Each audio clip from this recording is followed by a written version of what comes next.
السلام علیکم ورحمۃ اللہ وبرکاتہ۔ ناظرین، آج ہم آپ کے لیے ایک نیا واقعہ لے کر حاضر ہوئے ہیں جو کہ بہت ہی خوبصورت واقعہ ہے۔ یہ واقعہ صبر تحریر نمبر 1080۔ حضرت رابعہ رحمت اللہ علیہ نے ہوش سنبھالا تو اپنے والدین کی طرح عبادت گزار اور نیک سیرت ثابت ہوئی۔ آپ کی زبان کبھی باہودہ الفاظ سے آلودہ نہ ہوئی اور نہ ہی آپ کسی رنج و تکلیف پر تکدر کی شکار ہوتی تھی۔ با آواز بلند کلام پاک پڑھنا اور حلال و حرام کے حوالے سے ہمیشہ محتاط رہنا آپ کا وتیرہ تھا۔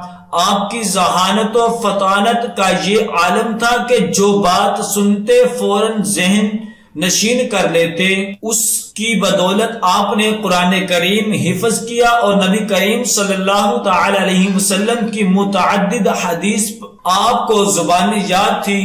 نہ صرف یہ بلکہ بزرگان دین کے مقولے بھی آپ کی زبان پر خوب روا تھے۔ جب آپ کوئی صورت یاد کر لیتی تو نہایت خشوع و خضوع کے ساتھ اپنے والد کو سناتی۔ آپ کا ذوق و شوق اور طرز عمل اکثر آپ کے والد کو حیران کر دیتا اور آپ دل ہی دل میں کہتے کہ اے پروردگار، تو نے اس لڑکی کو کس مقصد کے لیے اس دنیا میں بھیجا ہے؟ اس میں تو آواروں جیسی کوئی بات ہی نہیں ہے۔ ایک روز گھر والے شام کا کھانا کھانے بیٹھے، سب اپنی بھوک مٹانے کے لیے بےتاب تھے، لیکن رابعہ رحمت اللہ علیہ پرے ہٹ کر بیٹھی رہی۔ آپ کے والد نے پوچھا، کیا بات ہے بیٹی، کھاتی کیوں نہیں؟ اس پر آپ نے کہا، معلوم نہیں کہ یہ کھانا حرام ہے یا حلال۔